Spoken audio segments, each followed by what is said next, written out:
In the upper echelons of military and geopolitical analysis, we have a silent convention. Power is not measured by the number of seats in the UN Security Council. It is measured by 100,000 tons of steel and coercive diplomacy, cutting through the waves at 30 knots. This is the USS Gerald R. Ford, CVN 78.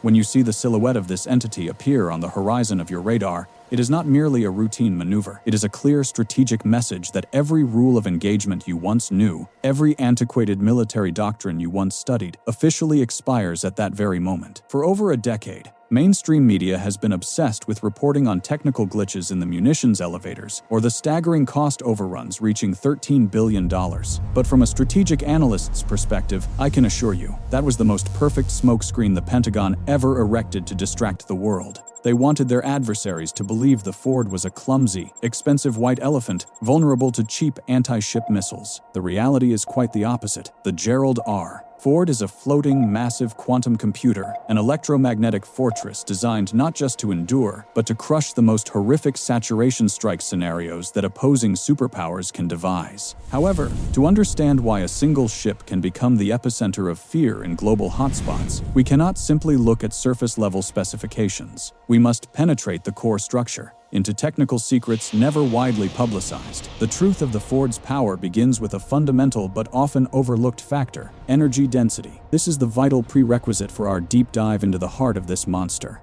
Part 1. The Heart of a God. The A1B reactor and the energy equation. The key to dominating the 21st century battlefield no longer lies in the caliber of a cannon, but in power management. If the predecessor Nimitz class was a 20th century marvel, the Gerald R. Ford is a species-level leap in naval history. At the heart of this beast lie two A1B nuclear reactors. Don't let dry numbers distract you. Pay attention to this. The A1B reactor generates a staggering 104 megawatts of surplus electrical power, 3 times more than any existing aircraft carrier. Why does a ship need that much electricity? The answer lies not in propulsion speed, but in its adaptability to future weaponry. With this massive energy reserve, the CVN 78 doesn't just operate a ship, it nurtures a weapons ecosystem that other nations are still struggling to draw on blueprints. This is currently the only platform capable of integrating high-power directed energy weapons, lasers, and electromagnetic railguns.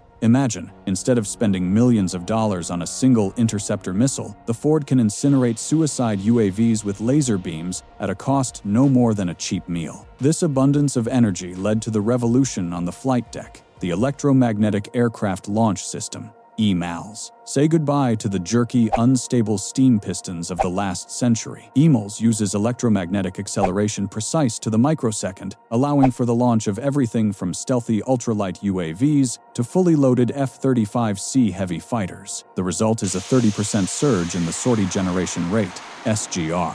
In total war, launching an additional 50 sorties per day is the boundary between owning the sky or sinking to the bottom of the ocean. But infinite energy is meaningless if the ship cannot identify the enemy in a chaotic theater. The A1B reactor's surplus paved the way for a divine eye capable of seeing through any fog of war, turning the Ford into a sentient entity on the ocean. Part 2. The DBR-I and chaos management. If energy is the muscle, then the dual-band radar, DBR, is the Ford's central nervous system. In the era of information warfare, the winner is not the strongest, but the one who sees first and processes data the fastest. The DBR system is a sophisticated fusion of two different radars, the X-band for high-resolution short-range tracking and the S-band for long-range searching. This combination allows the Ford to simultaneously track thousands of targets, from tiny flycam drones attempting to sneak in from rocky islands to anti-ship ballistic missiles screaming down from the edge of the atmosphere at hypersonic speeds. More importantly, the DBR is designed to operate perfectly in heavy electromagnetic interference.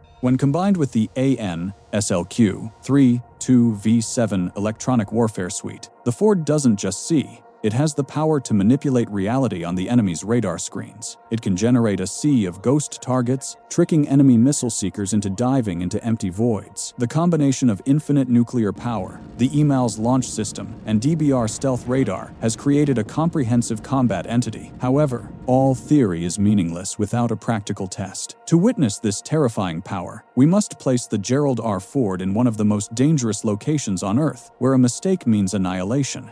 Part 3. 15 minutes of life and death. Saturation strike simulation in the Strait of Hormuz. Observe the tactical simulation screen now. We are at coordinates 26 degrees north, 56 degrees east, the narrowest point of the Strait of Hormuz. This is the kill zone, where the distance between a warship and enemy coastal missile batteries is measured in mere dozens of miles. The time is 02:45 a.m. The adversary initiates a tactic considered a death sentence for any fleet: multi-layered convergent strike. From underground caves along the Iranian coastline, 40 Noor and Ghadir long-range anti-ship cruise missiles launch simultaneously, skimming the sea surface to evade radar. Simultaneously, a wolf pack of 30 Shahed-type suicide drones is deployed to overwhelm the fleet's data processing systems. This is a classic saturation strike, an attempt to drown the American supercarrier through sheer numbers. But this is where the USS Gerald R. Ford proves why it is worth $13 billion.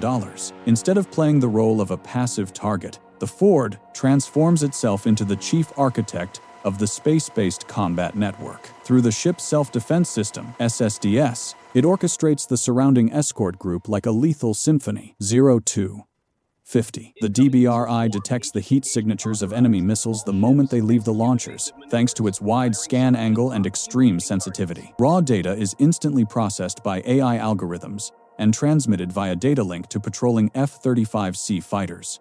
The enemy UAVs are neutralized by air-to-air missiles from a safe distance. Against high-speed cruise missiles, the Ford coordinates the fire of Arleigh Burke-class destroyers, directing the launch of SM-6 missiles to intercept them at range. When the final few missiles slip through the outer ring by hugging the coastal terrain, the RIM 162 ESSM and the RAM close-in systems on the Ford's hull activate automatically. In 15 short minutes, all 70 incoming targets are erased from reality. In the cramped waters of the Strait of Hormuz, the USS Gerald R. Ford continues its stride, unscathed. This is not luck. It is the result of a network-centric warfare system where the Ford's processing speed has rendered saturation attacks a futile effort. America's enemies understand a bitter truth. You cannot defeat the USS Gerald R. Ford by building more ships or firing more missiles. Because you are in a gunfight with an opponent who can see your bullet before you even pull the trigger, the only way to defeat it is to hope it never shows up in your waters. Once the Ford is in position, the geopolitical chessboard has already been rearranged according to the owner's will. It is not merely a ship, it is a message in steel sent to the globe. We own the ocean, and we define the rules of the game. So, the question for you, those searching for the truth behind the numbers, in the era of hypersonic missiles and rumors of the aircraft carrier's demise, is the Gerald R. Ford an act of arrogant folly, or the ultimate insurance policy for the world's lone superpower? Leave your analysis in the comments. Do you believe in the power of anti-ship missiles, or do you trust in the Ford's impenetrable electromagnetic shield? In Part 2, I will strip away the secrets of the most terrifying weapon this ship carries, the one radar cannot see and missiles cannot touch.